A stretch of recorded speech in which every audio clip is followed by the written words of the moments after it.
Welcome back to the People's Cabinet. President Trump and President Zelenskyy just had their meeting in the Oval Office. I thought it would be a good time to take a step back and talk about how we got here. There's so much going on, and I think so many people skip over the backstory to how we got to this point between the United States, Ukraine, and Russia. So I want to start with a clip by Senator Chris Coons, who explains in just 6 minutes the history of the Ukraine-Russia conflict, how we got here, and how we move forward. If you already know this, you can skip to the timestamps below or in your podcast description. But for those who don't know and want to learn quickly, this clip will help you. Let's roll it. Ukraine is a free country that has a free media, free elections, and was steadily moving towards joining the European Union and NATO. Ukraine was previously a part of the Soviet Union. Russia is not a free country. They do not have free and fair elections. They don't have a free media. And they have one of the largest and most sophisticated militaries on earth. In order to punish Ukraine for imagining they might become part of Europe and they might expand their range of options as a free country, Vladimir Putin first started a war with Ukraine in 2014 when he invaded and occupied Crimea and supported so-called separatists in the eastern part of Ukraine. But in 2022, in February, he launched a full-scale invasion of Ukraine. His troops have committed war crimes. They have kidnapped and taken back into Russia tens of thousands of innocent children. There are thousands of documented cases of rape and torture of civilians. The Russians have conducted one of the most brutal, aggressive military campaigns in modern history. And they've shattered the peace that has stood the test of time in Europe since the Second World War. The invasion of Ukraine by Russia is the biggest military invasion or war on the European continent since the Second World War, ended in 1945.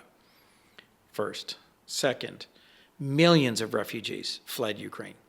They've been overwhelmingly absorbed successfully into Western Europe, not the United States.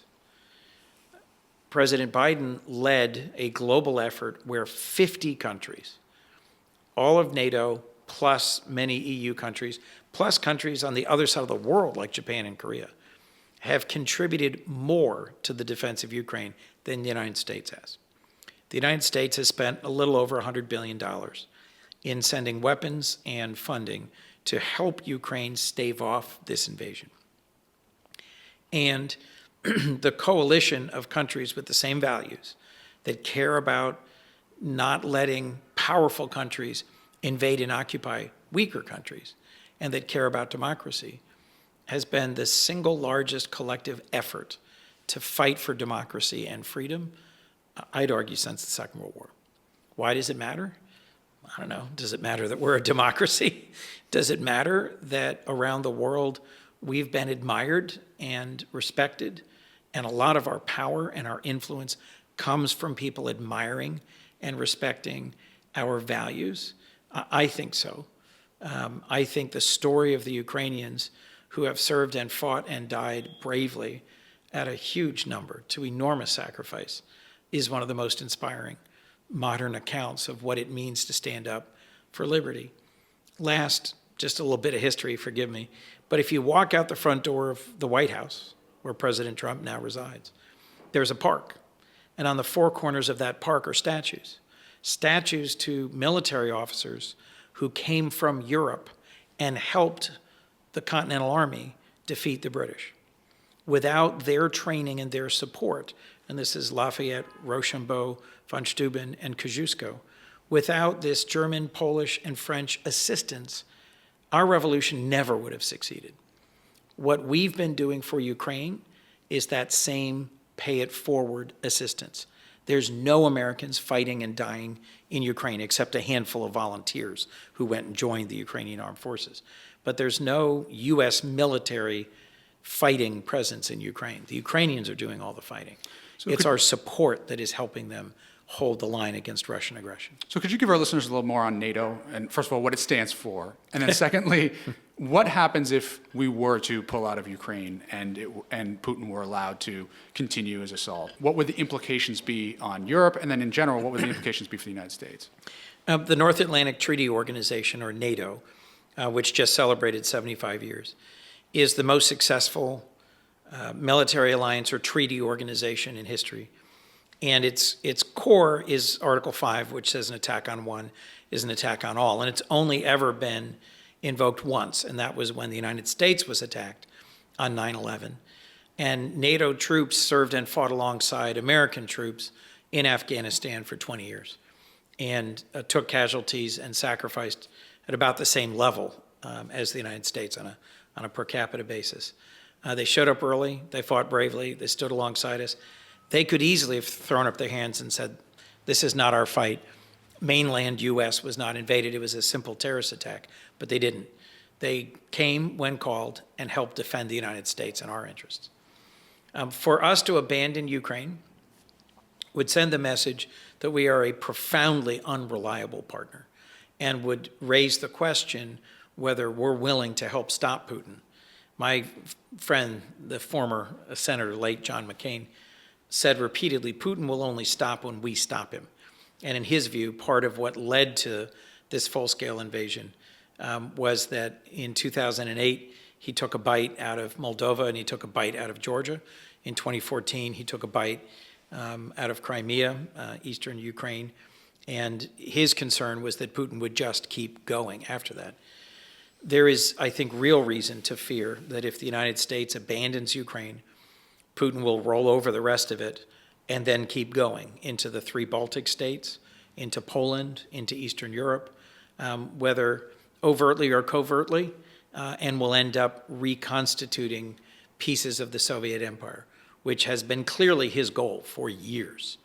That then puts the question of whether the United States can be counted on for any of its treaty commitments around the world, and I think that makes us less safe. So that was the backstory, and as many of you know, last week in Alaska, Vladimir Putin met with President Trump. There was a lot of hype around this, but didn't really yield a lot of results. John Feiner was the principal deputy national security advisor to President Biden. He had this analysis going into that meeting. Trump has wanted for a very long time, since his first term in office and probably since well before that, to have this better, cozier relationship with Russia and with Vladimir Putin, who he clearly admires on a personal level. When they met in the first Trump administration, they had this very friendly conversation in which Trump came out publicly and said, my intelligence community thinks a lot of bad things about Russia, but to be honest, President Putin made a very compelling case. And I know I kind of give him a lot of credit for that, which really horrified people in the government and in the intelligence community and around the country. So I think there is every bit as likely a chance that he is going to use this meeting to try to put U.S.-Russia relationship on a better path. And one signal of that is who's actually going to this meeting from the U.S. side. It is not a delegation of military people from the State Department, which has been historically very tough on Russia. It is a delegation made up primarily of political and economic advisors to the president, the Treasury Secretary, the Commerce Secretary, the kinds of people you would bring if you wanted to talk about deepening economic relations between the United States and Russia. We've had sanctions on Russia going back to 2014 and really intensified after 2022. The president has talked about the possibility of easing those sanctions, not increasing them, if he and Putin can come to some sort of understanding. So I think what a lot of people are worried about actually is that this goes the other direction. They have a very positive meeting. The U.S. agrees to a bunch of things that take some of the pressure off of Russia. And Trump then shifts his focus back to trying to make Ukraine make concessions. That's from the U.S. side. And what do you think Putin's angle is? And can you also just give a brief overview of the significance of Alaska being the venue for this? Sure. So Alaska used to be a part of Russia until sort of mid to late 19th century when it became part of the United States, and obviously geographically very proximate to Russia. And no Russian president has ever visited there. This will be the first time a sitting Russian president has visited Alaska. And I think that is something symbolically that President Putin wanted. I'm not one of these people who believes when you meet with adversaries diplomatically, it's necessarily a concession. I think diplomacy should be used to advance American interests, even against people we don't like. That said, President Putin has been quite isolated globally since the invasion of Ukraine in 2022. And for him to get this big meeting for the first time face to face with an American president, high profile, also high stakes, is actually itself a pretty big victory for Putin. The fact that this meeting is happening at all. And for him, as long as this doesn't end up in a total meltdown, with Trump kind of walking out and saying a bunch of nasty things and imposing a bunch of new sanctions, which, as I said, a month or two ago, he was threatening, and it looks like the U.S. and Russia are more on the same page, that will be a huge win for Putin. He doesn't need necessarily tangible outcomes to have a win. Just the appearance of two big leaders on the big stage deciding the future of the world, with Ukraine, by the way, excluded, obviously, from this conversation. So whatever President Trump and President Putin agreed to, if they want it to actually be implemented in the world, it will have to be something that is consistent with Ukraine's interests and with how Europe sees the conflict, which sometimes is very different from how President Trump sees the conflict. So what is the response now to this meeting? Obviously, it seemed to go a little better than, if people remember, the previous meeting with President Trump and Vladimir Zelenskyy, where there was a lot of screaming back and forth, a lot of showmanship. So we brought back Principal Deputy Feiner to talk about his reaction to this meeting and how we move forward. So let's roll it. John Feiner, People's Cabinet member, friend of the pod, former Principal Deputy National Security Advisor. Thanks for coming on. Hey, Dan, great to be here.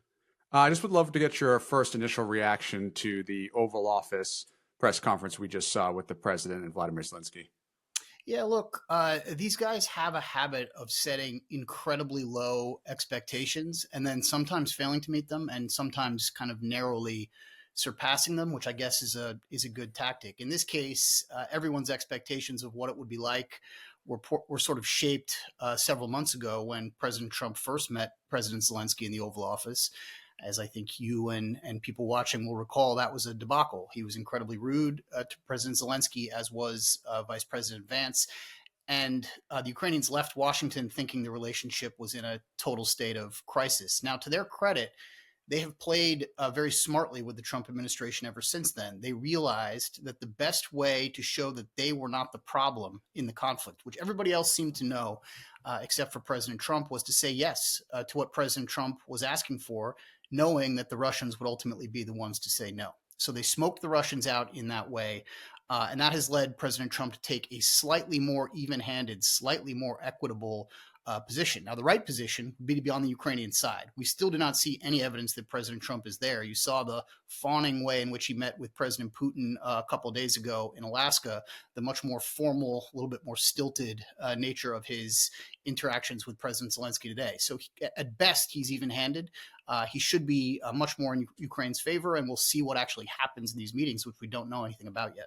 And for those uninitiated, what exactly has Zelenskyy seemed to at least signal to be open to that you alluded to earlier?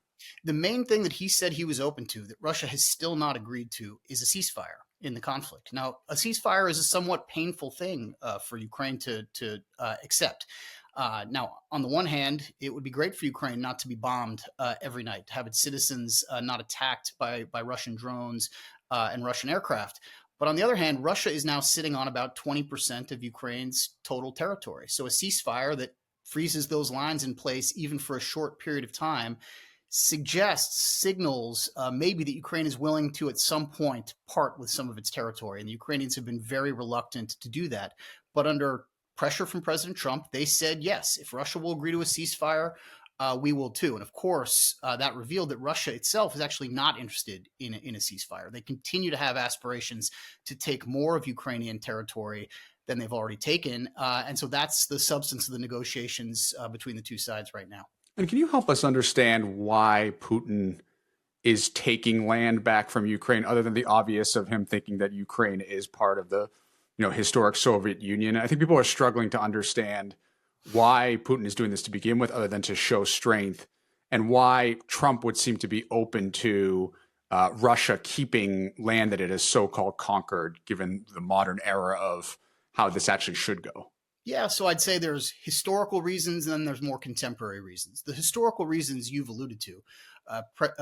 President Putin was a KGB officer during the height of the Cold War. He has said himself publicly that he believes the fall of the Soviet Union was the greatest tragedy to befall the modern world. And he has pursued a policy more or less since becoming Russia's leader, back in the year 2000, aimed at reassembling as much of the former Soviet Union as he thinks he can get his hands on. He invaded parts of former Soviet Republic of Georgia, obviously now an independent country, and Russia has kept influence over two breakaway parts of Georgia ever since 2008 when that conflict took place. And he has multiple times launched these invasions into Ukraine, which he considers for historical reasons to be a core part of the great Russian republics of the past and of the Soviet Union. So that's the historical reason. The contemporary reason maybe is marginally more legitimate. President Putin believes, and Russia, I think Russians to some extent feel this too, that they have a degree of insecurity because there are so many countries now on their border that are allied with the United States, that are NATO allies or close friends of NATO, like Ukraine is, not a NATO ally. Unfortunately, the strategy that he has pursued has not weakened the resolve of NATO, which I think has been the goal of President Putin. It's done the opposite. NATO is more united, more unified than it's ever been. NATO is larger than it's ever been. We talked last time about Sweden and Finland joining NATO during the Biden administration. And it's only President Trump now that has called some of this into question because he himself has actually questioned the efficacy of NATO, although even that has now much solidified since he started to get angrier at the Russians for withholding the ceasefire in recent weeks. Can you give us just some, can you help us understand the behind the scenes of how you put together a meeting like this? It seemed odd that the president and Vladimir Zelenskyy would go in and there were questions being asked of both of them that didn't seem like they had any conversations beforehand. So I think it would be helpful to understand to the American public how much work goes into before a bilat like this, and whether this, what we saw today, was unusual or how it usually works, i.e. having the press conference before the conversation. Well, look, in an ideal world, you'd have weeks to set up a big consequential meeting between two heads of state. You would have the teams get together before the leaders get together to talk about what will be discussed during the meetings, what outcomes you want to produce from the meetings, what public dimensions of the meeting there will be, press statements, speeches, questions and answer, all of that choreographed and prepared in advance so there are no surprises. Obviously, this administration does things pretty differently. The first time President Zelenskyy came, I think almost everything that was happened was largely unscripted and, again, disastrous. And so this meeting also came about very quickly. President Trump, I think, basically decided he needed to see Zelenskyy in Washington when he agreed to see Putin in Alaska. He knew he would need to follow up with both the Ukrainians and the Europeans who were very nervous about what he was talking about with Putin. So the meeting got laid on at the last minute. There was probably very little time for the teams to coordinate. And given what had happened last time Zelenskyy was in Washington, it was a bit of a white knuckle 30 minutes or so while the two were speaking in the Oval Office because you just were waiting on some level for it to go off the rails. Now, to everyone's credit, they did not allow that to happen. But now is the most important part. Now they're sitting behind closed doors, hashing out details of the negotiations. And just worth keeping in mind, two main issues from the perspective of the Ukrainians. A lot of other issues, but two main ones. What is the future territory of Ukraine? What are its borders? Given that, again, Russia's sitting right now on 20% of Ukrainian territory and wants more, even through a negotiation land that it has not been able to conquer. And then second, how can Ukraine feel secure in the future if it stops fighting now? And that is why you hear the Ukrainians talk about someday being a part of NATO, or if they can't be a part of NATO, getting security guarantees from the United States, from the European countries, in case Russia decides a year from now, 3 years from now, 10 years from now, to attack Ukraine, having stopped the war temporarily. So those are the big issues, and we'll see what gets produced. And what do you make of, there was a question about whether U.S. troops will be more physically involved in some capacity. It was relatively vague, but Trump did not rule out U.S. troops being a part of the solution here. What is your take on that?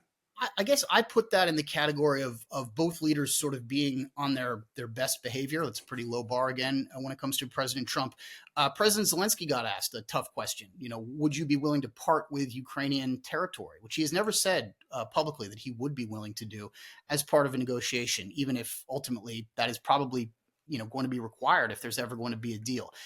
He did not reject out of hand. He did not take off the table the idea of parting with some Ukrainian territory. Also didn't say, yes, I'm fine with that. President Trump, for his part, did not rule out, as you say, the possibility that U.S. forces could be a part of a security guarantee to Ukraine or could make that guarantee from afar. In other words, if Russia attacks, we will come in to defend you. That's sort of the core of the NATO alliance, is this concept of Article 5, under which an attack on one country is an attack on all the countries. Again, President Trump didn't say, yes, I will do that, but he also didn't say, as he has in the past, absolutely not. And so, to their credit, they decided to leave, I think, the hard conversations for behind closed doors instead of having them right there in front of the entire world. But none of that, I think, tells us exactly what's going to come out of these conversations, and we'll have to wait till the leaks and the statements that emerge later today and in the coming days. And finally, what do you think what comes next? And also, there's never been, at least in my opinion, a lot of strong evidence that this president is looking out for Ukraine's best interest over his infatuation with President Putin. Did you see any shift of that today? And how should we be thinking about his past statements about Putin as influencing what the end game may be, at least in the medium term here with Ukraine and Russia? Look, I think you saw in Alaska a very authentic portrayal of how President Trump feels about President Putin.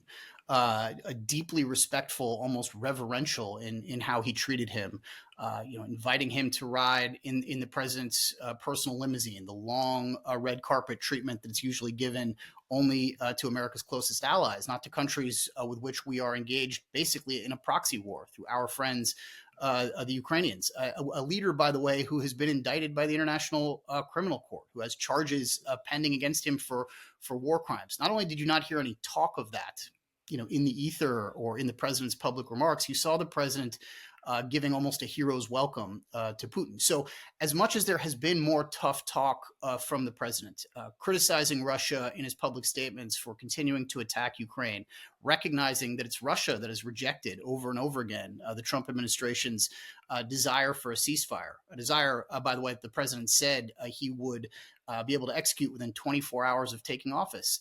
Rejecting, by the way, the president's request that coming out of this summit in Alaska, there be the agreement of a ceasefire, or he would impose, and he said this himself, major consequences on Russia. None of that happened, and the president continued to be extremely positive during the sessions and in the aftermath. And so I think that, at some level, you got to believe what you see and what the president says. That, I think, is how he views Russia. He wants a closer relationship, and he is seeking one. John Feiner, thank you for joining us. We appreciate it. Thanks again, Dan. So John Feiner was involved in every facet of the national security apparatus for President Biden. And so you saw his analysis there. The only other thing that I would add that I alluded to in the interview is something very simple.